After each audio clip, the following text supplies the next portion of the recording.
Half-life is the time taken for 100% of your substance, of your reactant, to fall to half its original value.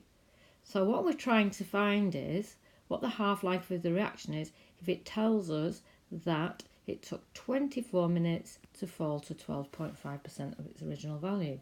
So what we say at the start, we have 100%. So there's our amount. And therefore, after the first half-life, so if we take this to be the half-life, so after the first half-life, it will have fallen to 50%. And after the next half-life, it will have fallen to half of that again, which is 25%. And after another half-life, it will have fallen to half of that, which is 12.5%. Now, we've been told that that takes 24 minutes. So a half-life must be in minutes. So at 0 time, we've got 100%. So if we now work backwards, then we need to divide this by 3. So that's 24. So all we need to do to find these half-lives is divide 24 by 1, 2, 3 half-lives, which is 8. So the half-life must be 8.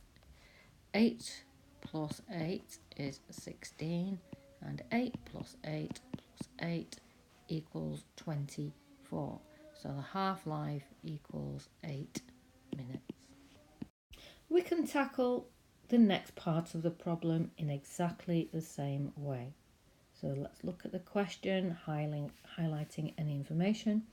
So this time the initial concentration for a first order reaction has a half-life of 12 minutes. So the initial concentration was 0.4 moles per dm cubed. And we want to know what the concentration would be after 48 minutes. So at the start, our initial concentration this time isn't 100%. They've told us that the concentration is 0.400 moles per dm cubed. So that's the concentration in moles per dm cubed. Our half-life, we've been told, is 12 minutes. So at the start, at 0, before it started to even decompose, it's 0. So we've been told that a half-life for this reaction is 12 minutes. So the next half-life is 12 plus 12, which is 24. And the third half-life is 12 plus 12 plus 12, which is 36. And 12 plus 12 plus 12 is 48. So we're trying to find out what the concentration would be after 48 minutes. So half the concentration, half the time taken to decompose to half its original value is 0.2. Half of 0.2 is 0.100. Half of 0.100 is 0.050. Half of 0.050 is 0.025 moles per dm cubed. So the answer will come out to 0.025 moles per dm cubed.